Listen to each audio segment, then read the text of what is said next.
Hey guys, this is the DJ Talk Show, and I'm John Q, and we've got a special guest with us today. We've got Steve, aka DJ Dynasty, and we're going to talk a little bit about a subject that we spoke about on our last episode, and that's the new Rane mixer, the MP2015. Steve is a person that recently bought it. That's why we brought it up on the last episode.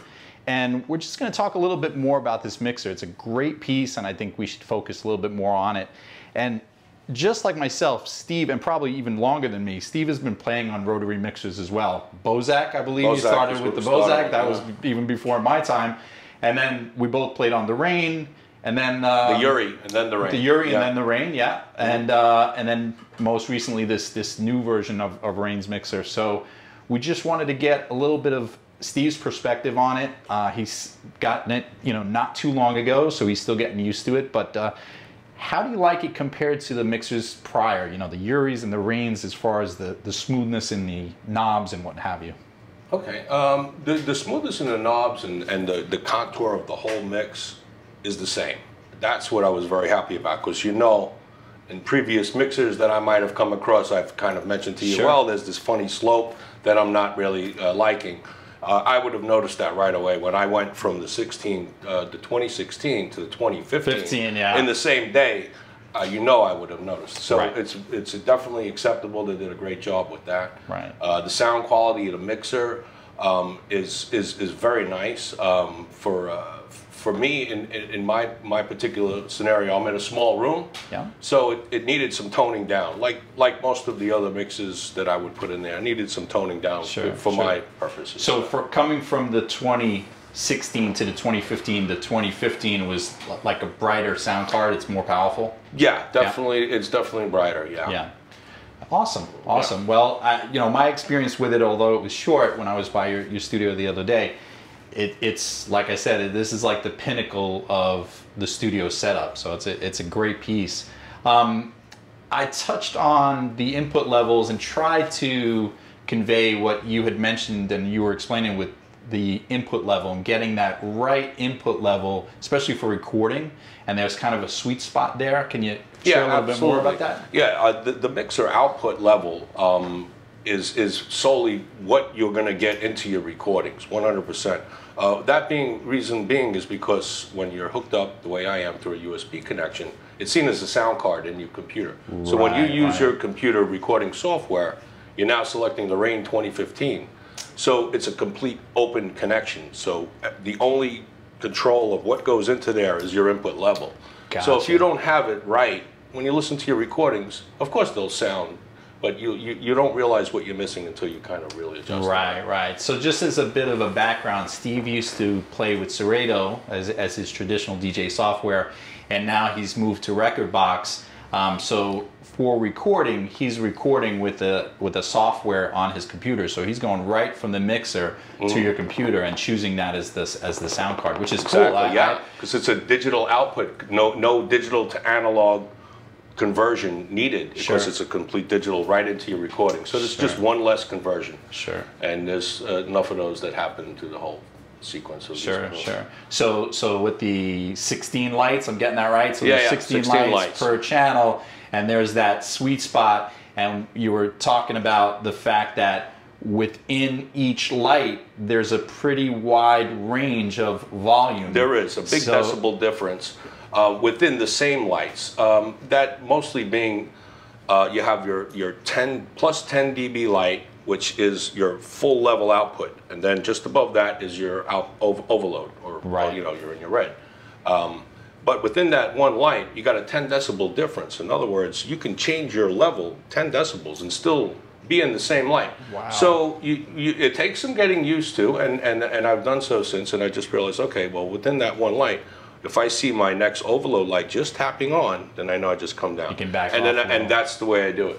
And with that, it gives me a full signal, and my recordings is really what makes the payoff of the whole thing. They sound really well. Yeah. And definitely a fan of classic disco, so you've mentioned that it's given these classic disco songs kind of new life, and breathes new life into them. Yes. That's great. That's awesome. The sound, when you're playing newer music, everything is pretty much normalized already. Sure. But with the older music, the variances are some are lower, some are higher, and you Sure. have to kind of compensate for that with your input level. Awesome. And the Rane does a great job when it increases the level the way any other mixer would have to do it, but the Rane, I think, does it in the best quality. Awesome. So definitely happy with the purchase.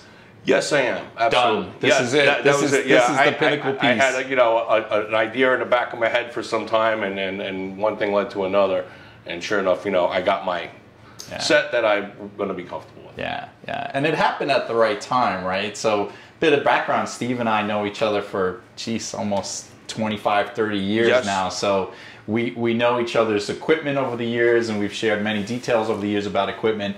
And most recently, over the past maybe 2 years or so, you've kind of been talking about this and going through, some different equipment. And I think that this mixer came out at like the right time, because it's like, that's what you were looking for. It's almost like they read your mind. It's like, here's the piece. And I know when it came out, it was like, this would complete things for you. So, all right, I'll just kind of wrap it up by asking, and I think they want to know. The wood. Wood or no wood? Well, for me, it's all about what you're doing. I have plenty of room, and my table that it's on is made out of wood. So with that, I have no problem with the wood being on my mixer. Yeah, awesome. Anyone is welcome to take them off. And for myself too, if I had to put it in a road case or something and it didn't fit, I'll take it off. Sure. I didn't get to ask you, and I guess we can check specs, or you can comment below. As far as the width of it, I wonder if it's 19-inch, typical rack mountable width. With the wood not or 19, without? Not what we're talking 10 or 11 inches. 19 inches, those that were so it's not as wide, at all. No, it's not a rack mountable mixer, and with or without the wood, it's just 10 or 11 inches, something like that. Gotcha. So with that, the next thing that I wanted to touch on is something from our first episode, which was the evolution of DJing, where we talked about the fact that these controllers, the XDJ, which you're using currently, they're all starting to incorporate a screen, a larger screen, to kind of get the DJ away from the laptop and looking at that screen, hopefully looking at the audience more, but getting away from the laptop. So I was thinking, with that happening, and if that really catches on, that everybody's kind of switching over to these controllers with these screens in them, what's going to be the relevance of traditional software like you were using Serato, I use Tractor? They're not yet really built in, at least their traditional interfaces are not built into this equipment just yet. So are they going to be as relevant, do you think, or is it going to move to more of a preparation type software like Rekordbox, like you? You've switched to Rekordbox because you're not, again, there's no interface, no identical interface, at least now, for Serato in these controller screens or Tractor. Maybe that will come. Maybe they'll catch on to that and kind of build that interface in so people can have that choice. But I'm wondering what you think about the relevancy of a traditional DJ software if these screens start to catch on and on. Is it going to move more to a Rekordbox? And what's your feeling on Rekordbox too? Because you used Serato for so many years. Now you switch to this, and not only is it a different software, but it's a preparation type software. It's a library management tool more than it is anything else. Exactly. Yeah. A lot of it's going to be dependent on hardware. The Serato, Tractor, if hardware companies are willing to incorporate whether licensing or a post-purchase license that you have to buy afterwards, which I think Serato offers for some things, and I'm not sure how Tractor may work with that. Right. But that's going to have to be, what the niche is. They're going to have to kind of conform to the change, and I believe that is happening. We're seeing it happen. It happened to me in one day, overnight. You know how long I used Serato. Sure. And I bought the XDJs specifically for HID control of the Serato software. Right.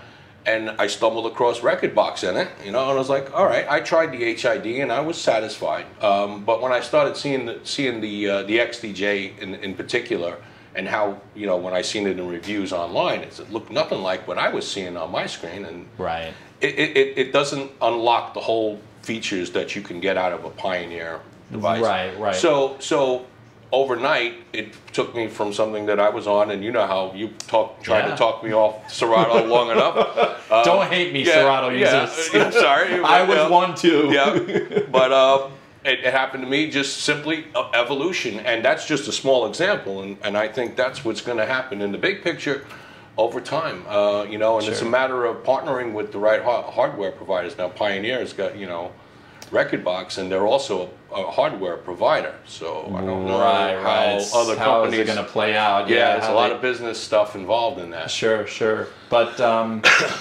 let me ask you this then. If it came to be that, you know, in 6 months' time, Serato now partners up with Pioneer to offer a Serato-looking interface within the XDJs, would you switch back to Serato and drop Rekordbox? Well, you know, I'm more of if I'm staying right where I'm at, I'm going to stay with what I'm using, Rekordbox. If I'm in a position where I have to work in a nightclub that has turntables, for instance, and my only interface with that is going to be, you know, I have the option of switching back to Serato when I'd have to.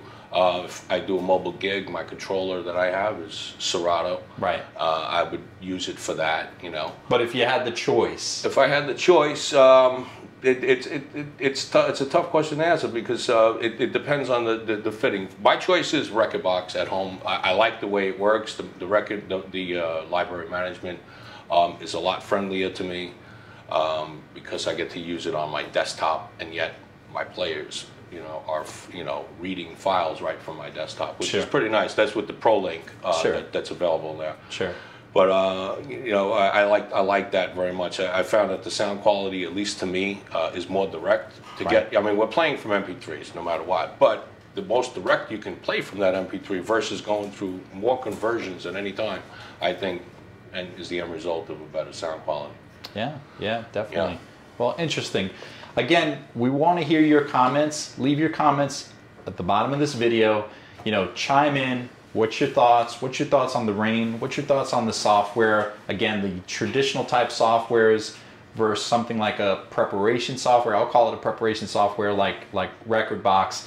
You know, do you think that the evolution of the traditional DJ software is kind of fade out and it's going to be more within the screen of that controller or that you know, XDJ, for example? Chime in and let us know. Yeah, I mean, we've seen it happen, you know, from the evolution of CDs, and which was the greatest thing at its time, but yet, you know, where we are now, if you go and jump on a CD player again and DJ with, yes, you can mix, but you're missing so much. Sure. But, you know, it's just a matter of time, evolution. And same thing with the laptop scenario. I think that's going to be looked back on the same way. Sure. And remember how we fought CDs, right? Yeah. Like many you know, DJs, we fought CDs for the longest time getting off vinyl, but we did. And now technology's changing at such a rapid pace that we don't even have time to, you know, to kick back. We just got to go with it. You know? Exactly. Like I see, you see it happen. You don't notice it as it happens, but when you start to look back, you know, you realize, well, wow, I've noticed that all of these things, you know, technology is just changing, especially at the rate technology is going now. It's just everything is just being improved. Absolutely. Again, the evolution of DJing. So chime in. Leave your comments. Also leave some suggestions for future topics that you want us to cover on other episodes. And we'll wrap it up there. So thanks again. Steve, thanks for joining us. Thanks for having me. Yeah, appreciate it. And we'll have more guests as we, you know, roll out more episodes. So thanks very much, and subscribe, and I'll see you next time.